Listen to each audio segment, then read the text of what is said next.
कुशीनगर के तमकुहीराज थाना इलाके के करणपट्टी में मंगलवार की सुबह दिल दहला देने वाली वारदात सामने आई। सोमवार शाम से लापता 9 माह की बच्ची की लाश छत पर पानी की टंकी में मिली। पुलिस की जांच में पता चला कि 12 साल की फुफेरी बहन ने मासूम को पानी से भरी टंकी में डालकर ढक्कन बंद कर दिया था। बच्ची को पानी की टंकी में डालने का ख्याल उसे टीवी पर आने वाले अपराध आधारित धारावाहिक देखकर आया था। 2 माह पहले आरोपी के भाई की भी पानी की टंकी में डूबने से मौत हो गई थी। अब उस मामले को भी संदिग्ध माना जा रहा है। करणपट्टी निवासी सुदर्शन गुप्ता के छोटे बेटे की सोमवार की शाम बारात जानी थी। सुदर्शन की बेटी सोनम बिहार के गोपालगंज जिले के बैकुंठपुर गांव से पति अमित, 9 माह की बेटी केशवी और ननद की 12 वर्षीय बेटी के साथ भाई की शादी में शामिल होने करणपट्टी आई थी। सोमवार की शाम बारात निकलने की तैयारियों के बीच सोनम पड़ोस में चचेरे भाई के घर चली गई थी।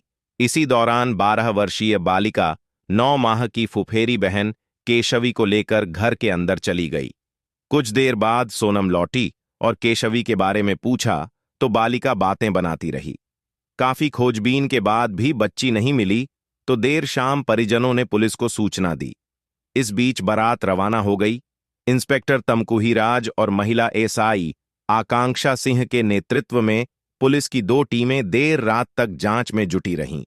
सोमवार शाम बारात रवाना होने के बाद घर में मौजूद महिलाएं केशवी के लापता होने की चिंता में थीं। इस बीच बालिका ने बताया कि उसके भाई की कुछ माह पहले पानी की टंकी में डूबने से मौत हो गई थी।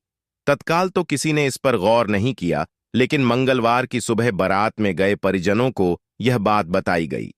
संदेह होने पर परिजनों ने सुदर्शन के भतीजे की छत पर लगी पानी की टंकी खोलकर देखी तो केशवी का शव उतर आया मिला। इंस्पेक्टर अमित शर्मा ने बताया कि शव पोस्टमार्टम के लिए भेजा गया है। बालिका ने टीवी पर प्रसारित धारावाहिक देखकर वारदात को अंजाम देने की बात कबूल की है। आरोपी बालिका को 1 स्टॉप सेंटर भेज दिया गया है।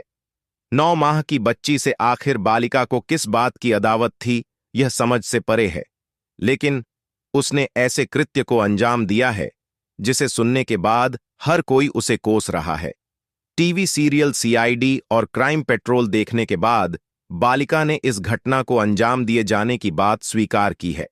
हालांकि पुलिस का कहना है कि बालिका से जब जब पूछताछ की गई तो वह हर बार अलग अलग कहानी सुनाती रही।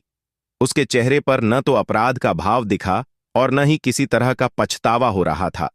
उसके हाथों पर कई जगह कटे के निशान भी हैं।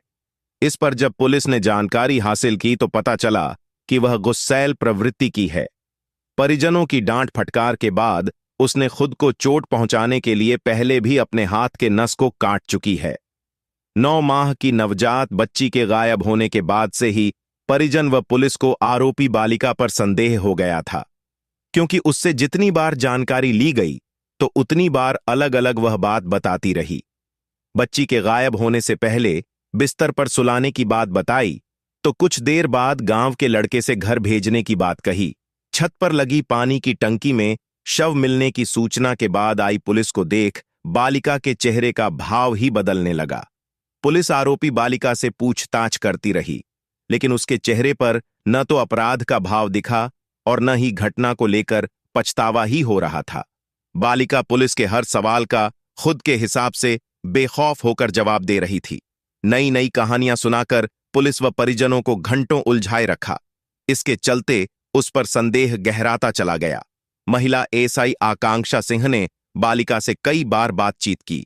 5 दौर की पूछताछ के दौरान बालिका ने अपराध को स्वीकार किया और बताया कि टीवी सीरियल सीआईडी व क्राइम पेट्रोल देखकर उसके मन में ऐसा करने का ख्याल आया था। हालांकि जब इंस्पेक्टर अमित शर्मा ने बालिका से पूछताछ शुरू की तो वह दूसरी कहानी सुनाने लगी। आरोपी बालिका के हाथ पर कई जगह कटे के निशान देख जब इंस्पेक्टर ने सवाल किया तो पता चला कि परिजनों से नाराजगी के बाद उसने अपने हाथ की नस को काट लिया था। यह सच्चाई उजागर होने के बाद भी बालिका के चेहरे पर शिकन तक दिखने को नहीं मिली।